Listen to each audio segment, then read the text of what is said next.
Boa tarde a todos. Que as bênçãos de Jesus nos envolvam. Queridas irmãs, queridos irmãos, é uma alegria estar aqui. Vocês sabem, eu moro em Juiz de Fora, bem pertinho. Muitas vezes eu vou ao Rio para o aeroporto do Galeão, pegar um voo, qualquer coisa assim. E sempre vejo Itaipá, Arara, mas é a primeira vez que eu venho aqui. Então eu tenho muita alegria, porque quanto mais a gente vai conhecendo os companheiros, as tarefas, os trabalhos que são realizados, mais importante ainda, né? Eu soube que essa casa de Tiago também tem uma vinculação com a SEMA, no Rio de Janeiro. Já fui lá várias vezes, quase que todo ano, né? A Maria Angélica, né? Pois é, então, conheço muito o pessoal de lá. E olha bem como que as conexões vão acontecendo, e isso é muito importante. Nós vamos falar, vamos colocar o título agora. Nós vamos passar agora, comentar alguma coisa sobre as leis da consciência. Nós estamos vivendo um momento muito importante. Todos nós aqui sabemos que nós estamos vivenciando a transição planetária. Temos visto que isso expressa uma crise moral, uma crise de valores, e é o que nós estamos vendo aqui no nosso país, por exemplo. A todo minuto nós recebemos notícias que esses que estão à frente, que são as autoridades, estão cometendo cada vez mais esses erros crassos, essas situações terríveis que prejudicam tantas vezes e quase sempre pessoas que estão numa situação mais difícil na vida, uma situação social, e portanto, no mundo todo, nós vamos identificando isso. Lugares onde as pessoas estão morrendo à fome, que nos dá uma tristeza muito grande por verificarmos países tão ricos e pessoas passando uma necessidade dessas. Eu só acho assim, que quando nós vemos as cenas na TV, é de chorar, de tristeza, de ver o que esses nossos irmãos estão passando. É claro que a doutrina espírita nos traz uma explicação profunda, uma explicação muito coerente, muito lógica, do que significa uma situação dessas. Provas, expiações, tudo isso a doutrina nos tem evidenciado, mostrado e explicado o porquê disso tudo, quais os melhores caminhos para que consigamos realmente superar situações de tanto sofrimento e de tanta dor. Mas é claro que a doutrina, quando nos expõe, nos explica essas questões, o porquê, a situação dessas pessoas, nós vamos nos defrontar com a questão das leis da consciência. Sabemos que, em O Livro dos Espíritos, na terceira parte, Allan Kardec vai exatamente trazer para nós as leis morais. E essa questão das leis morais, ela é fundamental para o entendimento de tudo o que está acontecendo. Que aqui nós temos a denominação de leis da consciência. Aliás, não é um título meu, é um título do Herculano Pires. Ele tem um artigo que ele denomina as leis da consciência.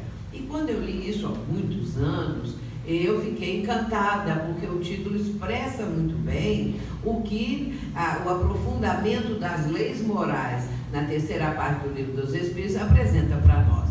Portanto, nós vamos mencionar a esse respeito para que tenhamos uma ideia do que rege, afinal de contas, a humanidade. Claro que é Deus, nosso Pai Criador, e que criou as leis, que são leis eternas, tanto quanto o próprio Deus. Nós não podemos imaginar que Deus um dia estivesse parado e de repente resolveu criar qualquer coisa. Deus é imutável, Deus está constantemente dentro vamos dizer assim, de um trabalho cósmico, se é que nós podemos chamar de trabalho. Falta-nos até palavras para citar alguma coisa relacionada com a divindade, com o nosso Pai do céu. Mas essas leis morais que o Espiritismo apresenta, elas nos dão uma visão mais profunda de tudo que está, afinal de contas, sendo importante e regendo as nossas vidas. O Livro dos Espíritos está, este ano, comemorando 160 anos de lançamento. E é, então, oportuno trazermos esse tipo de reflexão. Vamos começar a questão das leis morais apresentando inicialmente um texto em que os fariseus vão se aproximar de Jesus. Os fariseus ouviram muito Jesus mencionando o reino de Deus, ou o reino dos céus, e ficaram intrigados, ficaram curiosos, e foram perguntar a Jesus, afinal de contas, aonde está esse tal reino? A resposta do mestre: o reino de Deus não vem com aparência exterior, nem dirão ei-lo aqui ou ei-lo ali, pois eis que o reino de Deus está dentro de vós. É Lucas 17, 20 e 21.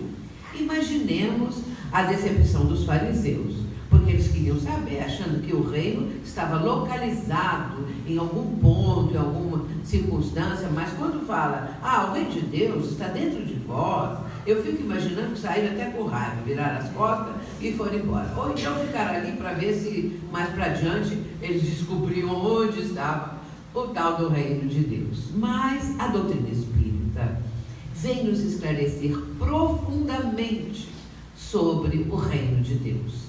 E isso é tão importante que na prece do Pai Nosso, Jesus fala: venha a nós o vosso reino.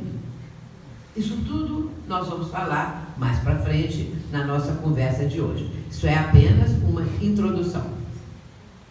Muito bem, vejamos agora as 10 leis morais. Interessante que quando Allan Kardec, ainda professor Hipólito Leon Denis Rivaio, estava compondo o Livro dos Espíritos, ele vai imaginar as 10 leis. E na questão 648, ele vai propor isso ao Espírito de Verdade. E aí ele vai falar o nome das 10 leis que ele estava propondo naquele instante para incluir no livro. E a resposta do Espírito de Verdade, ou da falange do Espírito de Verdade, foi que estava ótimo. 10 leis, muito bom, muito bem. Mas a mais importante é a 10ª lei. Então vamos ver. Leis morais. As 3 primeiras. Adoração. Primeiro eu vou falar as leis todas. Trabalho, reprodução, conservação e destruição, sociedade e progresso, igualdade e liberdade, e agora a 10ª, a lei de justiça, de amor e de caridade. Nós não temos tempo de falar uma por uma, mas vejamos aqui uma coisa muito curiosa, que depois da lei de reprodução, as 4 que vêm, aliás, as 3 seguintes, conservação, aí já tem o contrário, destruição. Sociedade, já vem a ideia do progresso social. Igualdade é muito importante, porque liberdade e igualdade, isso também nos remete a uma condição que hoje nós já entendemos melhor, essa questão dos limites da liberdade, da igualdade entre as pessoas, que deveria haver de uma forma muito mais constante e respeitosa, não é? Aí vem lei de justiça, amor e caridade. Há alguns anos atrás, eu estava fazendo uma palestra, esta palestra, que na época era diferente, eu não fazia com slide, eu fazia de memória. E então, quando cheguei na 10ª lei, eu falando para o público, lá em São Paulo, eu falando sobre a lei de justiça, de amor e caridade, mas eu tive um insight que na hora me emocionou tanto, porque eu senti uma presença espiritual que falou assim: repara que esse título expressa as 3 revelações. E na verdade primeiramente a lei de justiça, que veio através de Moisés, a lei de amor, que o próprio mestre ensinou, e a caridade, que é a bandeira da doutrina espírita. No caso, a caridade representando o espiritismo, porque fora da caridade não há salvação, que é uma bandeira que nós sabemos que é a doutrina espírita, mostra uma outra condição de vida para o ser humano, porque realmente não é fora da igreja, não é fora da verdade, mas é fora da caridade. Não há salvação. Vamos agora, na sequência, como eu disse, questão 648. Mas vamos parar um pouquinho a respeito das leis do universo. Vejamos agora o seguinte, cada uma delas. Lei natural é a lei de Deus, e o homem só é infeliz quando dela se afasta. Isso é muito importante. É a questão 614, com a qual Kardec vai abrir as leis morais, nessa terceira parte do Livro dos Espíritos. Vejamos que ele primeiramente faz a seguinte pergunta, essa que é a 614. O que é a lei natural? Porque o título dessa 10ª lei, o subtítulo é a lei divina ou lei natural. Então, ele vai perguntar, o que é a lei natural? E aí a resposta dos Espíritos, lei natural é a lei de Deus, e o homem só é feliz quando dela se afasta.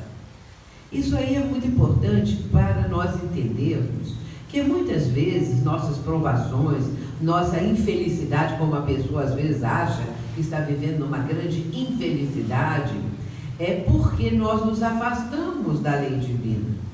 Porque nós caminhamos em oposição à lei divina, de uma forma contrária.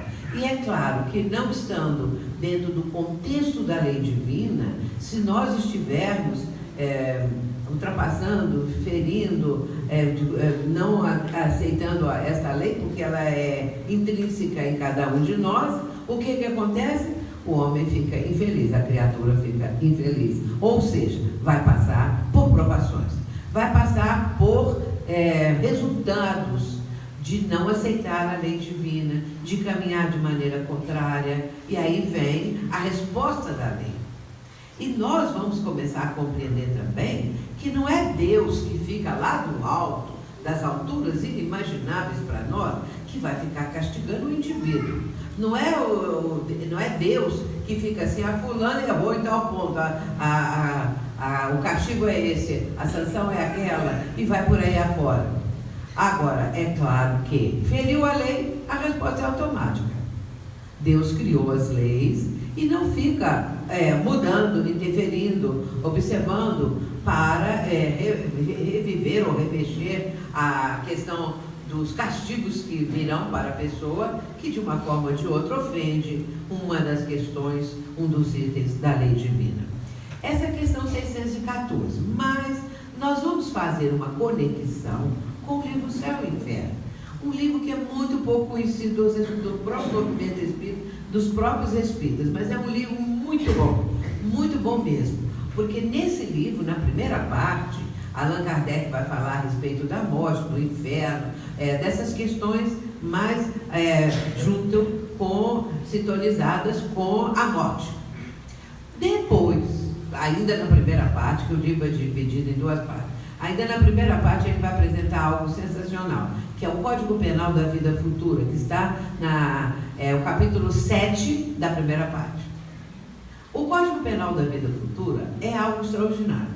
São 33 itens, nos quais Allan Kardec vai apresentar as sanções, a penalidade que o espírito sofre, porque isso é da lei, sofre quando ele não está de acordo com a lei divina. E quando o Kardec vai colocar os 2 ou 3 primeiros itens do Código Penal, logo de imediato ele começa dizendo: o espírito sofre no mundo espiritual as consequências do que ele fez na Terra. Bom, chegou no mundo espiritual, tem consequências das atitudes terrenas, do comportamento terreno. Na sequência ele diz: felicidade completa só com a perfeição. Felicidade completa com a perfeição. Claro, nós somos espíritos perfectíveis. Uma das coisas que o ser humano não sabe, a maioria, ou alguns até sabem e não querem tomar consciência disso, é que nós somos espíritos imortais. Nós não somos eternos só Deus. Nós somos imortais. Ou seja, também não vamos nunca morrer, não vamos nos extinguir. Nós vamos estar sempre vivendo. Isso é importante. E então, quando Allan Kardec fala que Felicidade completa só com a perfeição é a perfeição relativa. Nós somos perfectíveis, vamos aperfeiçoando, aprimorando cada vez mais, até chegarmos ao ponto de sermos aqueles espíritos que colaboram diretamente com Deus. São os co-criadores. André Luiz fala, o Criador é Deus. E todos nós, inclusive a partir de Jesus também é co-criador. Porque o nosso orbe terreno, propriamente, não foi criado por Jesus. Jesus recebeu de uma massa que se desprendeu e que veio para formar o nosso planeta. Mas essa massa, essa condição desse orbe, desse planeta, a criação é de Deus. Aí os espíritos co-criadores vão trazer a vida para este orbe, que no caso Deus Jesus é o governador espiritual da Terra. Ele é que criou o nosso planeta depois, não é, no processo de trazer a vida para o planeta. Voltando então à questão, o homem felicidade completa só com a perfeição. À medida que nós vamos vencendo nossas próprias arestas, nossas próprias dificuldades, falhas, nós vamos nos aproximando da felicidade. E no item seguinte, estou falando do Código Penal da Vida Futura, Kardec vai dizer assim: quem tem 10 imperfeições e venceu 4, já aproximou um pouco mais da felicidade. À medida que nós vamos aperfeiçoando, vencendo nossos erros, nossas falhas, nossa ignorância completa das coisas, nós vamos ficando um pouquinho mais felizes. Nós sabemos que aqui, atualmente, no planeta, nós não temos felicidade propriamente. Nós temos momentos de felicidade. E quando nós estamos vivendo os momentos de felicidade, nós achamos que o relógio andou mais depressa e acabou aquele momento. Ao passo que quando a pessoa está sofrendo, está com algum problema grave, doença, ou seja, o que for, a hora não passa nunca. Então, se for sofrimento de qualquer enfermidade, qualquer coisa, a dor moral, a noite não passa. O relógio parece que parou, porque é o nosso estado íntimo que nos mostra que se apresenta dessa maneira. Portanto, meus irmãos, a lei natural é a lei de Deus, e o homem só é infeliz quando dela se afasta. Em seguida,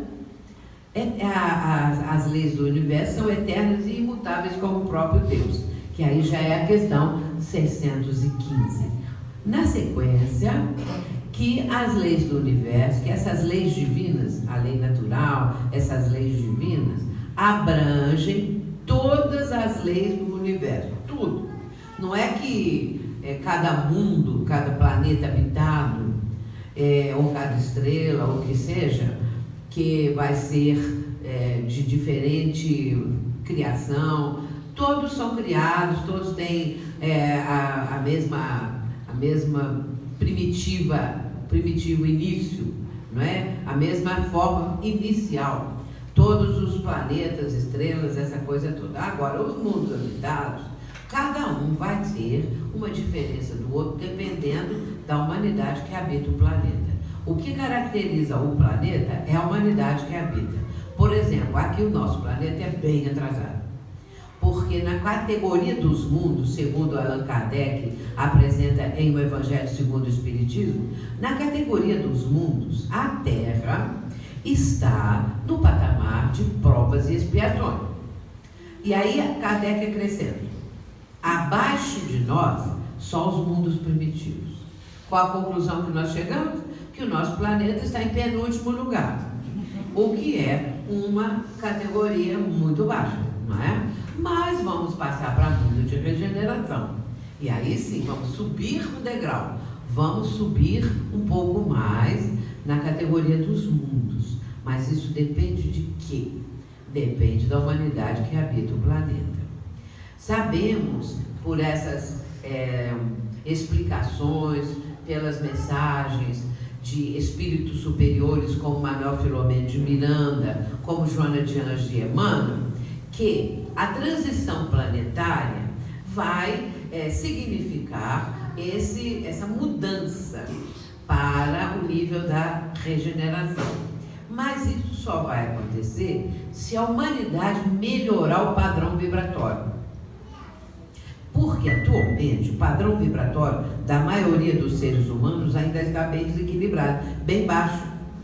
Mas o que está acontecendo? O grande sofrimento que as pessoas estão atravessando está fazendo com que as criaturas hoje em dia estejam procurando algo melhor, estejam querendo mais a paz, a solidariedade, a fraternidade, porque já sentiram que a guerra, que a intolerância, seja religiosa, racial ou que nível tenha, ela só traz dor, só traz sofrimento. Essas pessoas já estão querendo uma mudança. Isso é bom, porque elas vão mudar o seu padrão vibratório. Todos nós temos um padrão vibratório. E como nós estamos aqui, por exemplo, nesse momento, nosso padrão vibratório se iguala, porque nós estamos querendo o melhor, nós estamos pensando melhor na nossa vida lá fora, eu quero crer aqui também. Mas nós estamos agora com um número muito grande de espíritos violentos, de uma violência estarrecedora, que às vezes nós ficamos assim, eu pensei que já tinha ouvido falar de tudo, que já tinha visto tudo, mas sempre há um crime mais doloroso, mais hediondo, mais terrível, e aí nós ficamos estarrecidos de saber essas coisas. Esses espíritos são espíritos no padrão vibratório muito inferior, não vão ficar mais no planeta, vão para o mundo primitivo. Que aí pode acontecer a seguinte pergunta: é castigo de Deus? Não, não é castigo de Deus, porque eles vão para um mundo que tem um padrão vibratório equivalente ao deles. Então o espírito atrasado vai para o mundo atrasado. Agora, aqueles que vão ficar aqui, Jesus disse, lá no Sermão do Monte, Jesus disse: bem-aventurados os mansos, os pacíficos, porque estes herdarão a terra. Quem vai ficar aqui? Quais? Quais são os espíritos? Os mansos pacíficos, os que querem a paz, os que procuram viver a paz, em paz e tudo mais. Então esses vão ficar. E aí, nesse caso, nós começamos a entender a dinâmica do universo. Nós começamos a entender as leis justas do Criador. Porque para nossos irmãos de outros ramos do cristianismo, Deus é injusto. Porque Deus fica com raiva, Deus castiga, Deus premia alguns, Deus manda seus filhos para o fogo do inferno, ninguém tira eles de lá mais. E aí nós começamos a pensar o seguinte: Deus é assim, Deus criou seus filhos sabendo que iam errar, porque nós começamos do zero. Nós fomos aquelas criaturas primitivas, lá das cavernas, o homem e a mulher das cavernas. E não éramos nada bonitinho igual somos hoje. Hoje nós estamos bem melhorzinhos. Então, aquelas criaturas da caverna estavam com zero de livre-arbítrio. O livre-arbítrio ainda não tinha sido, começou a exercer o livre-arbítrio à medida dos processos reencarnatórios, do ir e vir das reencarnações. O livre-arbítrio vai começar a realmente ser acionado, vamos dizer assim, pela atitude das pessoas, pela vivência e tudo mais. Então, este ser que Deus criou, este ser, Deus sabia, claro, que eram simples ignorantes. Eram espíritos muito atrasados. Atrasados nada, porque eles não tinham nada ainda para ser atrasados. Eu estava no zero mesmo, né? E aí começa o processo de ir e vir e de conquista, de experiência e tudo mais. De repente, não é? Vem a Escritura e diz o seguinte: que Deus criou o mundo e então Adão e Eva, paraíso, aquelas coisas todas que denota a mentalidade infantil da humanidade. Porque aquela ideia, essa ideia de Adão e Eva e tudo, é uma ideia do processo infantil da humanidade, do período infantil da humanidade. Porque hoje, com todas as conquistas da ciência, da tecnologia, de tudo que nós vamos ficando sabendo, nós vamos ainda pensar em Noé, que construiu uma arca e depois botou lá dentro um casal de cada bicho e o elefante não pisou na formiguinha. E a cobra não mordeu também ninguém mais. Ficou tudo em paz lá dentro, cada um com o seu marido, com o seu macho, sua fêmea. E aí mais nada. Até que um dia o sol brilhou, pronto. Aí desce tudo devagarzinho, direitinho, cada um vai para o seu lado. Então são histórias. Agora, nesse meio tempo, não é? Fala-se do inferno. O que é o inferno?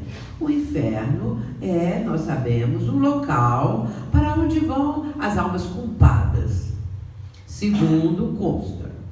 Acontece que o inferno ele decorre, ele é resultado daqueles anjos decaídos, os anjos que caíram porque cometeram erros. E aí os anjos caíram. Agora, um daqueles anjos, que é exatamente Satanás, ele era anjo, virou Satanás com essa imagem que a gente tem dele. Ele fundou o inferno e ele preside o inferno até hoje. Agora, quando Deus quer mandar seus filhos para o castigo, para onde que ele manda? Para ficar sob o domínio do seu principal oponente, que é Satanás. E aí, depois que o seu filho está lá, nem ele tira, porque Satanás toma conta. Fica eternamente no fogo do inferno. E aí eu vou contar uma história que aconteceu para vocês quando o filme Nosso Lar passou e foi muito... houve uma grande procura, plateias lotadas e tudo mais. Nem bem o filme saiu de linha. Aconteceu que duas senhoras me procuraram. E eu conhecia de vista. E elas falaram assim: Sueli, você sabe que nós somos católicas, né? Eu tinha uma ideia. Assim. Então ela falou assim: mas eu queria conversar com você, porque mesmo assim nós fomos assistir Nosso Lar. Aí eu disse: e gostaram? Ah, gostamos muito, achamos muito interessante, porque nós queríamos ver o que o Espiritismo fala a respeito da vida do outro lado. E aí nós gostamos. Só tem uma coisa que nós não gostamos. E eu disse: o quê? O tal do umbral. Ah, essa não gostaram? Não, umbral é uma coisa horrível. Umbral, aquela lama horrorosa, tinha muitas almas mergulhadas naquela lama. O próprio André Luiz caiu de cara na lama, mas aquilo é uma coisa horrível. Aí eu disse assim: vocês são católicas, né? Somos. Vocês acreditam no inferno? Acreditamos. E o inferno é um fogaréu? Então qual é preferível? O fogaréu do inferno ou a lama fresquinha do umbral? Aí o Da disse assim: porque aquela lama faz bem para a pele. Porque tem que fazer o povo pensar. Como pode pensar uma coisa dessa? Não é? Então, meus irmãos, as leis do universo, elas têm essa abrangência, não é? Na sequência, o sábio estuda as leis da matéria, o homem de bem estuda e pratica as leis da alma. Uma única existência não basta para o estudo dessas leis. Aí, pronto. Então essa já é a questão 617. Na sequência, vejamos agora. Entre as leis divinas temos leis físicas, que pertencem ao domínio da ciência e regulam o movimento e as relações da matéria bruta, seguindo. Leis morais dizem respeito ao homem em si mesmo e suas relações com Deus e seus semelhantes, terminando. Abrangem as leis da vida do corpo quanto as da alma. Essa é a questão 617, letra A. Então, aqui nós vamos tendo uma visão, uma noção, não é? De como que se divide tudo isso, essas leis divinas. Então, tem as leis que pertencem ao domínio da ciência, regulam tudo que é relacionado com a matéria bruta. E as leis morais, que são essas que regem a nossa vida também, não é? Dizem respeito ao homem em si mesmo e suas relações com Deus e seus semelhantes. Essas questões que nós estamos apresentando, vocês podem ir observando, quem não conhece ainda ou que não lembra, elas são muito encadeadas, muito bem encadeadas. Elas têm uma lógica, uma coisa maravilhosa. Na sequência, as leis são apropriadas à natureza de cada mundo. Mundo mais atrasado, leis de acordo. Mundos mais elevados, as leis vão cada vez sendo mais elevadas também. E mais do conhecimento das pessoas que praticam as leis. Porque quando uma pessoa aqui na Terra conhece uma lei, por exemplo, da higiene, uma questão assim, não lei divina, mas a lei material, a lei da matéria, então, aí você já conhece aquilo. Porque você é um espírito educado, está encarnado e é educado. Então você não precisa ler em lugar nenhum. É proibido jogar papel aqui, é proibido fazer isso, fazer aquilo, porque você já faz. Não precisa ter aquilo escrito a toda hora, porque já é da sua forma de ser, da sua maneira de ser. Então, quando as leis estão íncitas em nós, não precisa ninguém dizer. E nem precisa estar escrito em lugar nenhum, porque a pessoa já faz, porque a pessoa já vive. Seguindo. Agora vem uma pergunta muito interessante de Kardec. Antes de se unir ao corpo, a alma compreende melhor a lei de Deus que depois de encarnar? Sim. A gente já pode pensar que sim, né? Aí vem a resposta. Compreende-a de acordo com o grau de perfeição que tem atingido, e dela guarda a intuição quando unida ao corpo. Os maus instintos, porém, fazem ordinariamente que o homem a esqueça.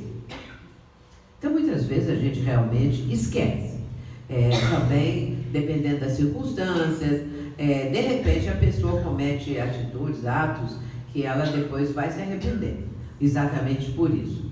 Vamos para frente agora, porque aqui nós vamos apresentar uma das perguntas mais importantes de toda a codificação. Não é apenas do Livro dos Espíritos, é a codificação toda. Allan Kardec faz uma pergunta simplesmente notável. Onde está escrita a lei de Deus? Como que ele pôde imaginar que a lei de Deus está escrita em algum lugar? Que existe em algum lugar, alguma coisa assim? E ele faz essa pergunta. Porque Kardec, quando perguntava, ele sabia a resposta. Porque quem não sabe a resposta não sabe fazer pergunta. Quem não tem uma vaga intuição da resposta não sabe nem fazer a pergunta.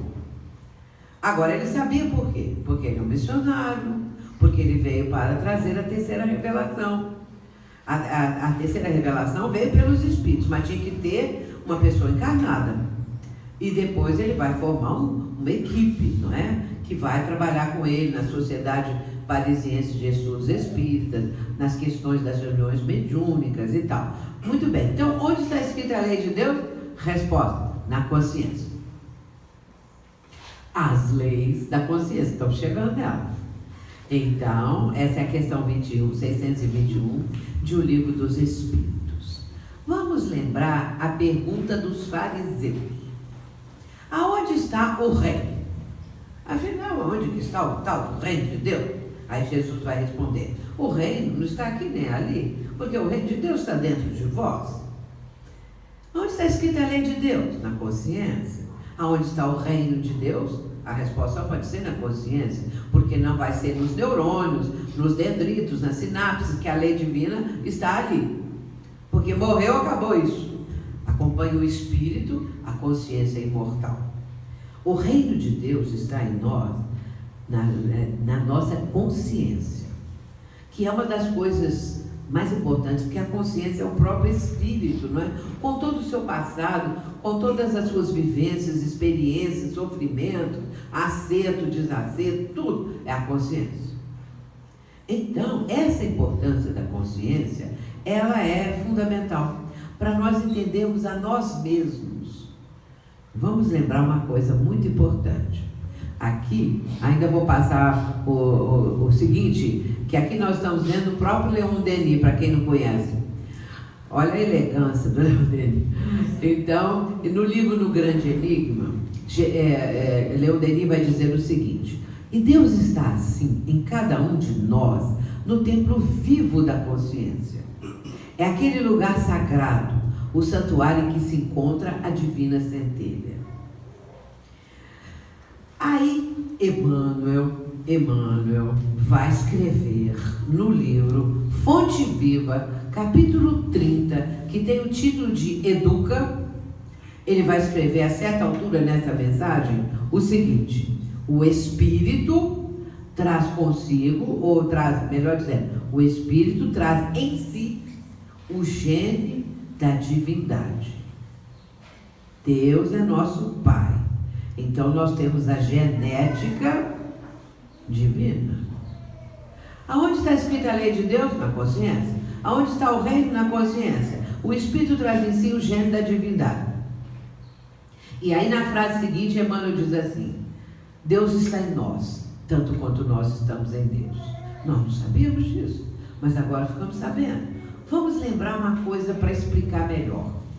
O poeta indiano Kabir escreveu há mais de 400 anos atrás o seguinte: todo mundo sabe que uma gota está contida no oceano, mas pouca gente sabe que o oceano está contido na gota. Olha bem que coisa mais interessante. Aí, Emmanuel está dizendo, Deus está em nós, quando nós estamos em Deus. Deus é o oceano e nós somos a gota. Olha que coisa bonita pensarmos assim. Então, a gota que somos nós, estamos no oceano. E o oceano que é Deus está em nós. Deus está em nós. E aqui ele diz, no templo vivo da consciência, é aquele lugar sagrado, o santuário em que se encontra a divina centelha. Nós trazemos Deus em nós, uma divina centelha do Criador, ou o gene do Criador, numa imagem de Emmanuel, para entendermos isso. Leon Denis é o autor daquele livro fantástico, O Problema do Ser, do Destino e da Dor, que para mim é um dos melhores e mais lindos livros que eu já li nessa vida. Então vamos continuar, meus irmãos. Isso aqui não é pouca coisa não, que nós estamos aprendendo. Vem agora Joana para ensinar o seguinte. Ela vai falar sobre uma afirmativa de Jesus. Não penseis que eu tenha vindo destruir a lei e os profetas.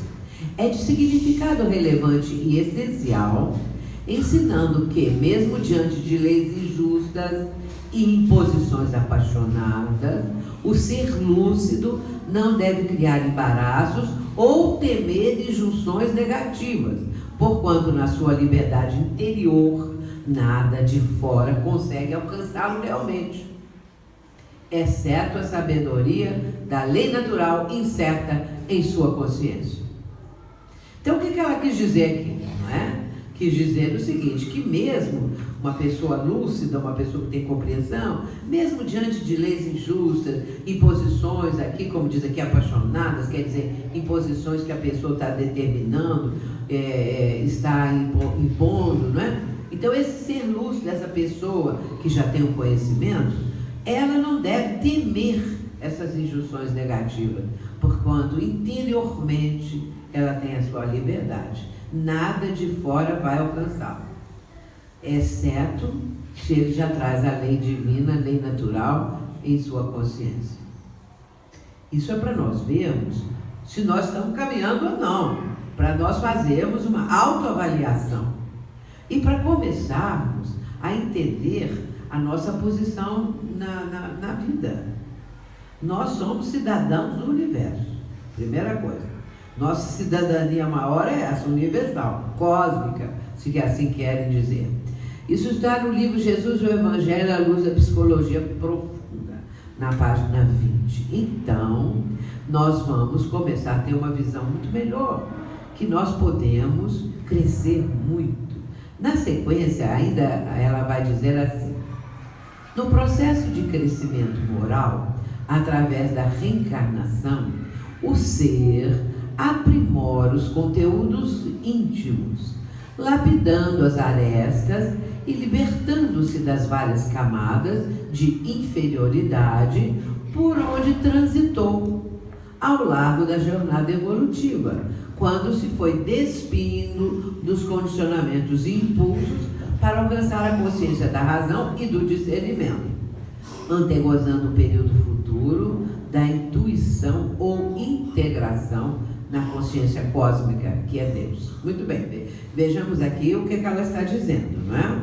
Então, nós vamos procurando o nosso crescimento moral. À medida que isso vai acontecendo, e precisamos de muitas reencarnações, para sair daquela condição lá de criatura das cavernas, e passando por todas as etapas da história da humanidade, porque tivemos, e aí vem uma coisa que é importantíssimo falar, nós já tivemos em todas as raças humanas.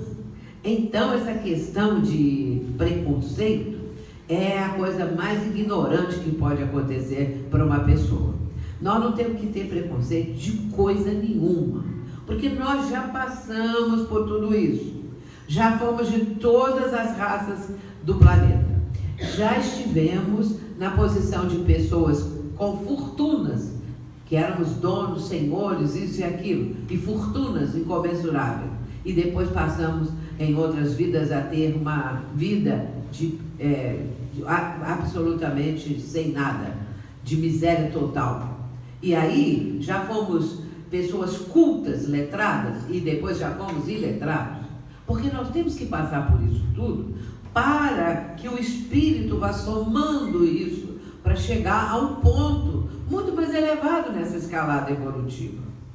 Por isso, esse negócio de preconceito, o espírita tem que trabalhar isso dentro de si mesmo, se é que ele tem algum preconceito, alguma coisa.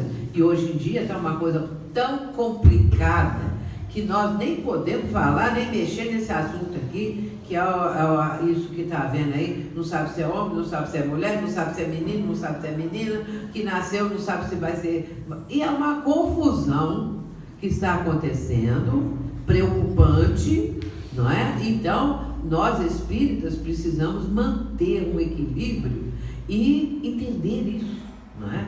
Entender esse posicionamento. É o tal caso, hoje querem fazer de uma coisa que é exceção que se torne lei comum. Então, são coisas de exceção que agora eles querem regulamentar como lei comum. E aí vem essa confusão toda que está acontecendo aqui no Brasil e por aí pelo mundo afora. E vamos manter nosso equilíbrio, manter muita prece, trabalho no bem, porque a humanidade está precisando disso, para ajudar o padrão vibratório do nosso planeta. Muito bem, então aqui, como ela está dizendo, não é? O espírito vai se despindo de condicionamentos.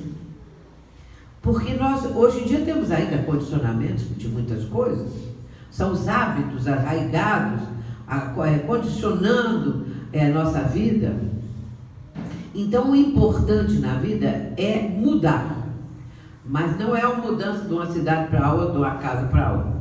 É a mudança de mundo íntimo, de propósito, de tomar um outro caminho, moral, espiritual, essas coisas todas que a doutrina propõe. Não é? Na sequência, vejamos agora, esse livro aí que vocês estão vendo, Leis Morais e Saúde Mental, ele é de autoria do Dr. Sérgio Luiz da Silva Lopes, ele reside no Rio Grande do Sul, comentando a questão 621, essa que eu falei há pouco, né? E olha bem o que ele afirma, que situando na consciência a matriz da lei divina, essa colocação retira de qualquer livro, pessoa ou lugar a posse privilegiada da verdade. Olha que coisa mais inteligente. Porque é mesmo, onde está escrita a lei divina? Na consciência. Então de todo mundo é igual. Pronto. Então não é num livro, não é numa pessoa, fulano é que sabe. Ou então naquele lugar, ou então nessa condição. Não, na consciência. Tirou isso, não é? Essa ideia, o que acontece? Termina com as disputas religiosas e os conflitos de poder acerca das coisas divinas e situa a doutrina espírita como norte sinalizador para qualquer área do conhecimento, apontando ao próprio homem, no próprio homem, sua natureza essencial. Então igualou todo mundo, porque todo mundo tem consciência, é um espírito. E então, consciência, leis divinas, tudo isso em nossa vida de espíritos imortais, e muda completamente a ideia que nós temos até agora, o que fazemos, e lá fora, se as pessoas soubessem. Às vezes eu penso assim, por que não tem um mal de pessoas que ficam sabendo dessas verdades tão claras, e elas são tão lógicas que não tem argumento para derrubar. Na sequência, vejamos a pergunta que Kardec faz também. Qual o tipo mais perfeito que Deus tem oferecido ao homem para servir de guia e modelo? Resposta bem sucinta, todo mundo sabe, Jesus.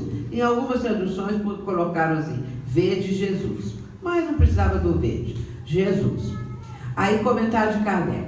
Deus nos oferece como mais perfeito modelo. E a doutrina que ensinou é a mais pura expressão de sua lei.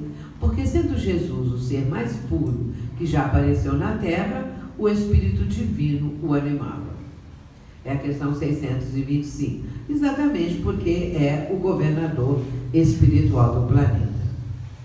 E a gente sabe que, hoje em dia, como diz o filósofo espiritualista Humberto Roden, hoje em dia ele fala assim: é muito difícil encontrar o Cristo no cristianismo. Porque esse cristianismo lá fora, onde está Jesus? Onde está Jesus para esses corruptos?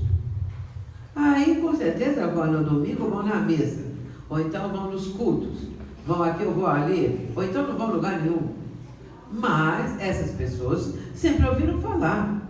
Foram criadas pelos pais, por alguém, ouvindo falar de Jesus, de Deus e tudo mais. Agora, onde está? Onde está Jesus no cristianismo atual? Você não ouve falar. Porque as perseguições religiosas ainda permanecem. Nossos irmãos, eles não gostam dos espíritas. Lá no inferno já temos um lugarzinho marcado para nós espíritas, né? Vamos todos para o inferno. Agora, veja se Jesus está nisso. Quando a doutrina nos mostra que ninguém é melhor que ninguém, que nós somos irmãos em humanidade. Quando nós estamos trazendo a palavra do Cristo, amai a Deus sobre todas as coisas e ao próximo como a si mesmo. É uma diferença muito grande, porque o que realmente marca é aquela frase: fora da caridade não há salvação. Então não tem nada a ver com religião, com isso ou com aquilo. É preciso saber se a criatura é uma pessoa de bem. Isso é que é importante. Seguindo. Agora vem a 10ª lei, né, que nós comentamos. Lei de justiça, amor e caridade.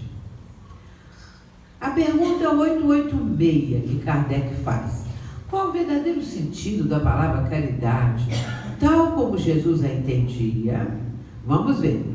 Benevolência para com todos, indulgência para com as imperfeições dos outros e perdão das ofensas. 3 pontos importantíssimos. Vamos continuar aqui o texto. O amor e a caridade são um complemento da lei de justiça, pois amar o próximo é fazer-lhe todo o bem que nos seja possível. Tal o sentido das palavras de Jesus: amai-vos uns aos outros como irmãos. É bem diferente, né, do que é pregado aí fora. Benevolência para com todos, sermos benevolentes, bondosos. Indulgência para com as imperfeições dos outros. E nós, muitas vezes, somos pessoas que estamos o tempo todo apontando o erro do outro, não somos indulgentes, somos exigentes e cobramos, e queremos que a pessoa siga a nossa cartilha, seja igual a nós, e esquecemos que eu também tenho as minhas imperfeições, que o outro precisa ser indulgente comigo. Então, é uma questão mútua. Tanto eu vou ser indulgente com o próximo, quanto o próximo poderia também ser indulgente comigo, se ele já tivesse a noção, não é, dessas coisas. Agora, essa questão de cobrar, não é? Nós cobramos muito. E no meio espírita tem uma dificuldade para nós, que é trabalhar em equipe. Eu creio que a maioria de nós espíritas nunca trabalhamos em equipe. Uma equipe que todo mundo tem direito a falar, que depois vai haver uma votação, essa coisa toda. Então, nem sempre a pessoa consegue trabalhar em equipe, porque ela sente que ou ela quer mandar em tudo, ou ela não está sendo valorizada, ou é isso ou é aquilo. Então, é preciso aprender isso. Uma das coisas que eu sempre digo que nos ensina muito a deixar qualquer tipo de vaidade, qualquer tipo de coisa, é nós, quando apresentamos uma ideia, essa ideia é posta em votação e nós perdemos na votação. O grupo não aceitou. Tem gente que fala assim: vamos embora daqui, nunca mais volta aqui. mas deve ficar para aprender, porque às vezes aquela ideia era avançada até demais, mas adiante ela pode surgir e ser posta em prática, ou não. Então fica para ver como é que vai acontecer a coisa, e aprender, não é? Aprender que nós podemos perder na votação, que o grupo pode pensar outra coisa, e que nós vamos ter que adaptar. Então isso é um processo de amadurecimento, não é? É um processo para o nosso crescimento, para nós termos paciência, tolerância, entender que o outro é diferente, que o outro pode pensar melhor que nós, é mais inteligente, ou então expande mais, ou sabe mais, ou estudou mais, qualquer coisa assim. E aí nós vamos começar a entender as imperfeições dos outros, porque os outros vão ter que entender também, vão precisar, não é? Vão precisar entender as minhas imperfeições. Aí vem essa outra parte, perdão das ofensas. Ah, que complicação! A pessoa acha impossível perdoar. Impossível perdoar. Certa vez eu escrevi um artigo que eu dei o seguinte título: Amar é não ter que perdoar. Pode parecer erradíssimo, porque amar é aí que a pessoa vai perdoar 800 vezes. Acontece que quando eu faço esse tipo de raciocínio, a pessoa ama alguém. Esse alguém faz uma coisa errada que atinge essa pessoa. Mas essa pessoa ama tanto que não fica ofendida. O problema nosso é que somos ofendíveis. Qualquer coisa nós ficamos ofendidos. Mas a pessoa que ama realmente não fica ofendida. Jesus ficou ofendido com a humanidade? Absolutamente que não. Ele ensinou um perdão por quê? Porque nós temos que aprender a perdoar. Agora, houve um caso comigo muito curioso também. Há alguns anos eu estava lá em Brasília fazendo uma palestra num centro espírita que estava comemorando 50 anos. E naquele ano, eles já tinham chamado de Valdo, tinham chamado Raul, e nessa época nem Haroldo estava assim já fazendo palestra e sendo tão conhecido. E depois me chamaram também para fechar o ano. Acontece que eu fiz uma palestra que eu estava muito acostumado a fazer. E na época também não tinha slides. Então, eu estou lá falando. Nisso eu vou falar assim, quantas vezes Jesus recomendou para nós perdoarmos. Só que quando eu comecei a falar, eu já sabia que eu tinha esquecido quantas vezes Jesus falou. Então, eu falei assim, aí Jesus nos ensinou a perdoar. Virei para o presidente que estava do meu lado e perguntei assim, quantas vezes Jesus recomendou que nós devemos perdoar? Aí virou o presidente, 70 vezes, 7 vezes. Eu falei, isso mesmo. Aí todo mundo pensou que era assim um truque, assim, uma coisa para movimentar, né? Mas não era não, porque eu tinha esquecido. Quantas vezes Jesus mandou perdoar? Agora virou alguém para mim. E se o presidente também tivesse esquecido? Eu perguntava ao público. E se o dirigente tivesse dormido? Ele ia acordar. Porque às vezes já teve um caso assim do presidente já dormindo assim do lado do Paulo. E do meu lado então, ó, claro que sim. Então, aí, perdoar. Então, perdoar, quando a pessoa, um ente querido faz alguma coisa e a pessoa raciocina, coitado, ele não deve estar bem e tal, então não fica ofendido. Perdoa. Aliás, não tem que perdoar, porque não ofendeu. A gente só perdoa quando está ofendido. Aí, um dia perguntaram ao Gandhi, Mahatma Gandhi, o senhor já perdoou aqueles que o levaram à prisão e que deixaram que o senhor ficasse lá na prisão tanto tempo? O senhor já perdoou? Ele falou, não tem nada que perdoar, eles não me ofenderam, não me atingiram. Kardec também, Kardec fala no livro Obras Póstumas o seguinte, que a Sociedade Parisiense de Estudos Espíritas que ele fundou e que já estava naquela época, já era no livro Obras Póstumas, né? A sociedade já tinha 10 anos de funcionamento. Então Kardec fala assim, daí a um pouquinho ele desencarnou, né? Daí a pouco tempo. Então ele fala assim, que na sociedade que ele fundou, muitas pessoas que o abraçavam, por detrás o caluniavam. Aí ele disse assim, que ele, sabendo disso, ele se colocava num ponto muito alto, vibratoriamente falando, assim, uma coisa mais elevada, mais alta, porque quando ele estava nesse ponto alto do raciocínio dele, nada o atingia. Então ele também não ficava ofendido, porque ele se colocava no padrão mais alto de vibração, entendendo que aquela pessoa era uma pessoa que estava precisando de alguma coisa, de ajuda, estava no padrão mais baixo. E por isso ofendia a todo e direito as pessoas. Nós vamos aprendendo isso. E aqui, essa parte final diz assim: o amor e a caridade são um complemento da lei de justiça, pois amar ao próximo é fazer todo o bem que nos seja possível. Tal o sentido das palavras de Jesus: amar-nos uns aos outros como irmãos. Vejamos a sequência. Já estamos caminhando um pouco para o nosso final. Agora vamos ver quem é o homem de bem. E lá em o Evangelho segundo o Espiritismo, também no Livro dos Espíritos, nós vamos encontrar um assunto sobre isso. O verdadeiro homem de bem é o que pratica a lei de justiça, de amor e caridade na sua maior pureza.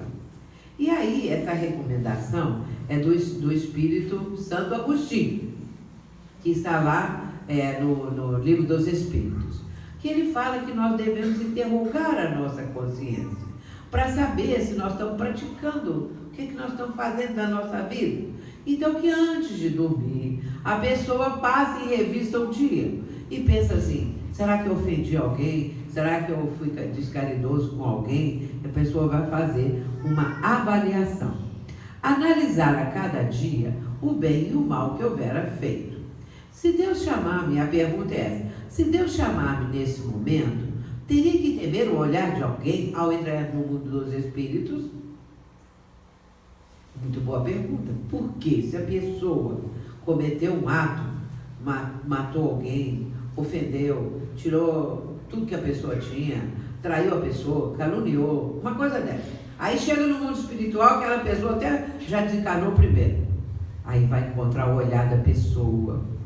Se bem que às vezes a pessoa nem está ali junto dele, é o remorso que faz ele pensar que está ali sob o olhar daquela pessoa. Então, ele deve fazer a seguinte pergunta: se Deus me chamar e eu chegar no mundo espiritual, eu vou temer o olhar de alguém? Não é? No meu livro, Divaldo Franco, Uma Vida com os Espíritos, que eu estou lançando agora esse ano, e então há um caso que eu relato de Divaldo Franco, que ele menciona, porque foi assim: o Divaldo foi fazer lá em Salvador, num dos bairros mais violentos da capital da Bahia, ele vai fazer aquele movimento dele, que a maioria aqui deve conhecer, o movimento Você e a Paz. E aí todo ano, já tem muitos anos que eu vou, todo ano eu vou lá em dezembro, para participar daqueles locais onde ele vai participar daquele evento. E aconteceu que eu estava presente naquela noite, nesse bairro muito violento, e eu percebi a presença de um espírito que tinha sido traficante. Então, percebi assim, mas não era hora de ficar pensando no espírito, não era hora de dar passividade, não era hora de nada, eu só captei que ele estava ali. Aí depois terminou o trabalho, mais 2 dias eu fiquei, aí volto para Juiz de Fora, volto na segunda-feira. E na terça era o dia da nossa mediúnica. Acontece que lá no meio da reunião, eu senti a presença de um espírito que estava apavorado, fugindo, correndo, e ele falava: os espectros. Aí podia dar passividade, que não tinha ninguém ali naquele momento, transmitindo alguma mensagem. Então eu dei passividade. E o espírito falava assim: eu estou correndo desses espectros, eu tenho muito medo deles. Eles estão querendo me pegar, os olhos deles são fosforescentes, igual tem na televisão. Falou ainda assim: eu estou correndo deles, eu tenho medo deles e tal. E aí, naquele pavor, lá pelas tantas, o doutrinador que deu as boas-vindas a ele, falou palavras boas para ele, né? Acolhendo, palavras acolhedoras. E aí depois falou assim: meu irmão, você gostaria de dizer por que esses espectros estão te perseguindo? Ah, não, porque eles estão me perseguindo, para todo lado que eu vou, eu já estive como prisioneiro deles, e agora eu consegui me libertar, mas eu tenho que correr, porque eles estão atrás de mim, e não sei o quê. Aí o doutrinador perguntou mais uma coisinha, ele acabou faltando. É porque eu era traficante, e esses aí são aqueles pais, são aquelas pessoas, porque na verdade não eram nem os pais, nem as pessoas, de filhos que ele desviou do caminho, fez com que eles ficassem dependentes da droga, e depois, no mundo espiritual, os pais daqueles vieram cobrar. Não era isso. Era a consciência dele, que via aquilo como se fossem espectros. Então, aí, o dialogador começa a conversar com ele, não é? E fala: meu irmão, tal coisa. Começou a falar umas coisinhas com ele. E depois ele falou assim: porque eu tenho que esconder deles, porque eu tenho medo, estou sempre sendo perseguido. Aí o dialogador falou com ele assim: você se lembra de alguma ação boa que você fez? Algum bem que você prestou a alguém? Você se lembra? Aí ele lembrou de 3 coisas que ele fez. E aí ele falou: ajudou uma cozinheira que ficou depois desempregada, que não era cozinheira lá dele, mas de algum lugar lá, que ficou desempregada, ficou na maior miséria, que ele ajudou. Depois tinha uma mulher que estava para a criança nascer e ela não tinha para onde ir, não tinha nenhum hospital aceitava ela, e ele conseguiu, e contou um outro caso lá do caminhoneiro e tal, 3 coisas. Aí, o dialogador falou com ele assim: viu, meu irmão, olha aí, você já fez alguma coisa boa, essas pessoas estão orando por você, ou vibrando por você. Ele falou assim: que nada, ninguém gosta de traficante, eles fizeram isso por causa do meu dinheiro, eles me pediram, e eu depois acabei ficando copeira dele, então, por quê? Ninguém gosta de traficante. Ele falou assim. Quando ele falou assim, o doutrinador falou assim: Jesus. E parou. O espírito levou um choque quando ele falou isso. Não precisou palavra nenhuma, só uma palavra: Jesus. Quer dizer, Jesus gosta, ou seja, Jesus não odeia, Jesus compreende, Jesus, enfim, ele ficou outro, ele deu um impacto na vida dele. E aí ele falou, aí já com uma vozinha assim, um pouco mais trêmula, mais fraquinha: mas você acha mesmo? E aí então começou. E aí isso está no meu livro. Eu conto essa história toda com os detalhes, né? Divaldo Franco, Uma Vida com os Espíritos. E depois também esse livro tem 50 depoimentos de pessoas que assistiram fenômenos mediúnicos com Divaldo Franco. Porque Divaldo Franco é um médium também de efeitos físicos. Por exemplo, num grupo aqui, quando ele era mais novo, de repente a Sheila poderia materializar e ficava andando aqui no alto, perto das paredes, como quem estava flutuando. Mais de 90 pessoas viram isso e estão dando depoimento no livro: nome, endereço, tudo que a pessoa faz. Outras vezes eram outras coisas, ampolas de perfume que caíam do teto e que no chão elas espocavam assim, e aí ficava aquele perfume. Depois foram procurar, cadê os capos das ampolas? Não tinha, porque na verdade era tudo fluídico, não é? Transporte, essas coisas, é muito interessante. Então, aqui, não é? Nós imaginemos, não é? No caso, a consciência. No tal do traficante, era o remorso dele. Então, tem muitos casos desses momentos que eu vou com o Divaldo, né? De espíritos que eu observo na reunião, lá no movimento Você Abate. Um jovem da classe média alta. E aí eu dei o título de Um Espírito no Bairro da Pituba. Porque o bairro da Pituba em Salvador é um dos mais ricos. E esse jovem morava lá, não é? E depois ele vai entrar no mundo das drogas. E acabou, com uma overdose, ele acabou desencarnando. E os pais dele, com o desgosto dele, da morte dele, mudaram de lá, do bairro, no bairro da Pituba. E naquela noite que Divaldo foi lá, para fazer também um movimento ali, porque nesse movimento são convidados o prefeito, convidados os políticos, um ou outro, não é que vai, são convidados um padre, um pastor de diferentes religiões, né? E todos têm direito de falar. Então, e ninguém vai falar de espiritismo nem nada, é arreligioso, ali o movimento para a paz, né? Então esse jovem, cujo nome que ele deu é Rafael, o jovem, então, eu percebi assim, foi me dando uma tristeza. Divaldo nem tinha chegado ainda, porque a gente chega antes para tomar um lugar lá, para ficar e tal, aí chegou Divaldo. Mas eu estava me dando uma tristeza, aí eu falei, aqui tem algum espírito sofredor, que eu estou sentindo essa tristeza do espírito. E aí depois, pronto, passou e tal. Aí na nossa mediúnica veio ele, o Rafael veio contar, que era ele que estava lá. Por quê? Ele morreu de overdose. Então, naquela noite que Divaldo estava lá, porque é assim, quando o Divaldo está falando na praça, eles põem que tem um palanque, igual esses de político, quando vão fazer o discurso e tal. Então tem assim, tem um som, que aí coloca músicas espíritas, músicas muito bonitas e tal, um som mais alto. Mas tem que pedir licença ao prefeito, tem que pedir licença às autoridades, que tem que ter ali tudo muito legal, né?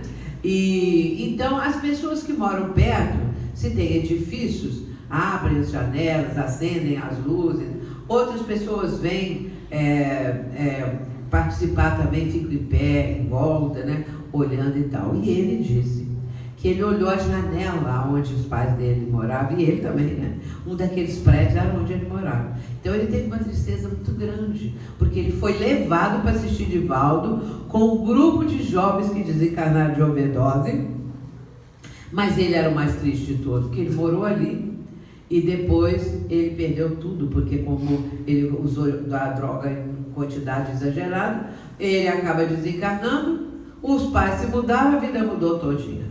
E aí ele diz assim, eu podia estar naquele prédio, eu podia estar na janela junto com meus pais, olhando o Divaldo, mas eu estava na grama, no gramado, com um grupo de enfermeiros que tomavam conta de nós, do nosso grupo. Então são casos assim muito bonitos que acontecem e que nos mostram também, não é? Essas condições dos espíritos. Agora já estamos caminhando para o nosso final. E Emmanuel diz assim, ao espiritismo cristão cabe atualmente no mundo grandiosa e sublime tarefa. Não basta definir as características veneráveis de consolador da humanidade. É preciso também revelar-lhe a feição de movimento libertador de consciência e de corações, porque o espiritismo veio exatamente para isso, para libertar a consciência, para nós não ficarmos com a nossa consciência engessada, prisioneira só daqueles assuntos do passado, aquelas coisas todas, porque tem muita gente que ainda está com a mente lá na Idade Média, a sua consciência ainda está lá, ou um pouco mais para perto, mas ainda bem distante do momento atual, de uma condição que liberta a pessoa, não é? E aí, meus irmãos, isso está no livro Missionários da Luz, no prefácio. Vejamos agora que caminhamos para o nosso final, com essa frase de Emmanuel. E aqui nós temos um PowerPoint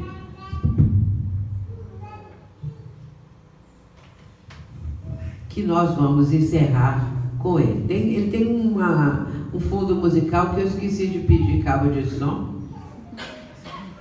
mas vamos ser o cabo de som mesmo. O título é Amorterapia. Aqui na frente ainda vai ouvir um pouquinho, lá atrás não dá, né? É o texto da Joana de Ângeles, que está no livro Desperte e Seja Feliz. Está dando para ouvir um pouquinho? Não há como negar ser o amor a realidade mais pujante da vida. Irradia-se de Deus e vitaliza o universo, mantendo as leis que produzem o equilíbrio. Todos os homens e mulheres que edificaram os ideais de felicidade humana fundamentaram seu pensamento no amor pleno e incondicional. Transcendendo definições, o amor é vida exuberante. É a razão básica da manifestação do ser que pensa e que sente. Jesus sintetizou todo o código da sua doutrina no amor a Deus, ao próximo e a si mesmo. As modernas ciências da alma, que penetraram na essência profunda das criaturas, fascinadas com as suas descobertas em torno dos conflitos e problemas, recorrem também ao amor. Ele correu um pouco, né? Você não tem jeito de voltar, não, né? Então vamos indo. Recorrem também ao amor, para que ele solucione os enigmas existenciais e erradique os agentes causadores dos distúrbios interiores e externos que aturdem a humanidade. Adiante. Assim o amor deve ser causa, meio e fim para o comportamento humano feliz, que desperta com anseios de plenitude. Amar é o grande desafio.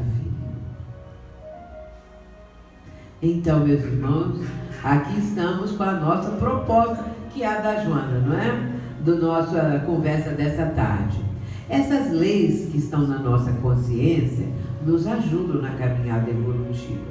Mas sempre a lei de justiça, de amor e caridade são aquelas que resumem todas as outras e que nos impelem a um processo de crescimento, de amadurecimento. Então é muito importante que nós façamos esse raciocínio que a doutrina apresenta, lembrando que ela abre uma perspectiva maior para a humanidade. É uma expansão da consciência que ela proporciona, para nós não ficarmos bitolados, para nós não ficarmos com o nosso pensamento tão restrito, porque agora nós já entendemos, porque agora nós já temos uma outra visão, muito mais profunda, e que ao nos reconhecermos como espíritos imortais, como trazendo Deus em nós, a centelha do Criador, trazendo a gênese de Deus em nós, isso muda muito.